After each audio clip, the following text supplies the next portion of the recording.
ఇక అదే విధంగా కడపలో చూసుకున్నట్లయితే జిల్లా ఇన్ఛార్జ్ మంత్రి సవిత సమక్షంలోని ఇరు వర్గాలు రచ్చకెక్కాయంటే పరిస్థితి ఎంత తీవ్రంగా ఉందో అర్థమవుతోంది. అధిష్టానం ఈ కొత్త ఇన్ఛార్జ్ ఎంపికపై ఎలాంటి నిర్ణయం తీసుకోబోతోంది? ఈ విభేదాలను సర్దుమణిగేలా చేయడానికి సీనియర్ నాయకులు రంగంలోకి దిగారా? ఇక ఇదే అంశానికి సంబంధించిన మరింత సమాచారం మా కరెస్పాండెంట్ సుబ్బారెడ్డి ఫోన్ ద్వారా అందిస్తారు, లైవ్ ద్వారా అందిస్తారు. సుబ్బారెడ్డి, చెప్పండి, ఈ అంశానికి సంబంధించి మీ దగ్గర ఉన్న లేటెస్ట్ అప్డేట్స్ ఏంటి? Good morning Lakshmi. ఏదైతే ఆ కడప జిల్లా బద్వేలులో మరోసారి రాజకీయం వేడెక్కిందని చెప్పుకోవచ్చు.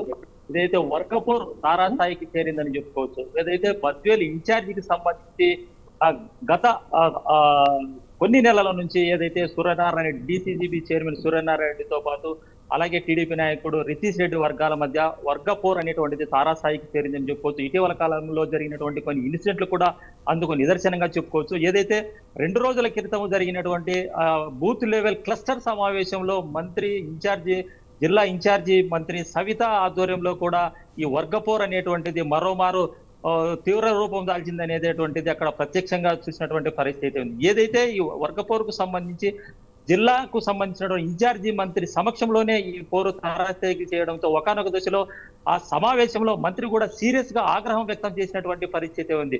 క్రమశిక్షణకు మారుపేరు అనేటువంటి తెలుగుదేశంలో ఈ వర్గపోరు ఏంటి, మీరు సక్రమంగా చేసుకోకపోతే పార్టీకి నష్టం వాటిల్లేటటువంటి పరిస్థితి కనిపిస్తుందని తీవ్రంగా వాళ్ళపైన పడినటువంటి పరిస్థితి.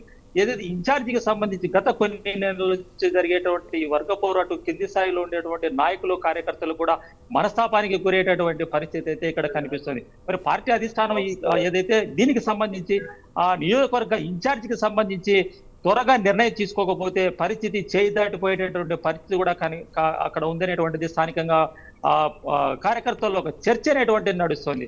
అయితే 2 సంవత్సరాలైనటువంటి కూటమి ప్రభుత్వం వచ్చిన తర్వాత కూడా బద్వేలు పట్టణంలో అభివృద్ధి అనేటువంటిది పడకేసింది అనేటువంటిది కూడా ఒక విమర్శలు అనేటువంటిది వస్తుంది. ఎందుకంటే వీళ్ళిద్దరి మధ్య ఉండేటువంటి వర్గపోరుతో అభివృద్ధికి కోట్ల నిధులు మంజూరైనా కూడా చేసుకునేటువంటి పరిస్థితి అక్కడ కనిపించడం లేదు.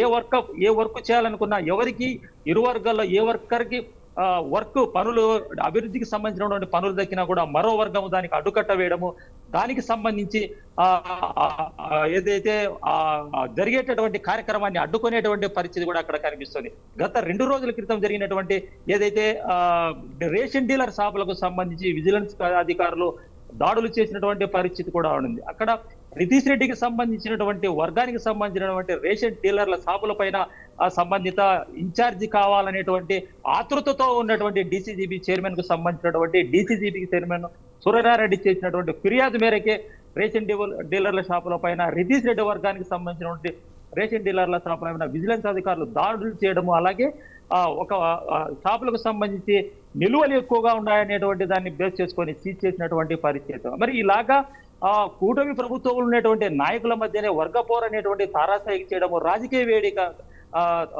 ఎక్కువ పెరగడంతో అక్కడ ఉండేటువంటి కార్యకర్తలు కావచ్చు, నాయకులు కావచ్చు, ఇబ్బందులు పడేటటువంటి పరిస్థితి కనబడుతుంది. అయితే ఒకే వర్గానికి సంబంధించినటువంటి వ్యక్తుల్లో ఒకరిపైన ఒకరు కంప్లైంట్ చేసుకోవడము ఏదైతే ఉందో దీనికి సంబంధించి రాష్ట్ర నాయకత్వం ఎవరైతే ఉన్నారో కఠినంగా వ్యవహరించి ఇన్ఛార్జికి సంబంధించినటువంటి వ్యక్తిని ఎవరైనా కావచ్చు, అటు సూర్యనాయుడు కావచ్చు, ఇటు రితీష్ రెడ్డి కావచ్చు, ఎవరైనా ఇన్ఛార్జిగా ఉండేటువంటి వ్యక్తికి పేరు ప్రకటించేటటువంటి నేపథ్యంలో ప్రకటించినప్పుడే ఈ వర్గపోరు అనేటువంటిది సమస్య పోతుంది. అప్పుడే రాబోయే ఎలక్షన్స్ ఏవైతే ఉన్నాయో మున్సిపల్ కావచ్చు, లేకపోతే స్థానిక సంస్థలు కావచ్చు, పార్టీకి నష్టం కాకుండా పార్టీకి పురోభివృద్ధి కావచ్చు, పార్టీ అభివృద్ధికి సహకరించేటువంటి విధంగా పార్టీ రాష్ట్ర నాయకత్వం చర్యలు తీసుకోవాలనేటువంటిది కూడా అక్కడ స్థానికంగా ఉండేటువంటి నాయకులు కార్యకర్తలు కోరుకునేటువంటి పరిస్థితి ఉంది. Lakshmi. Right Subba Reddy, thank you for the update.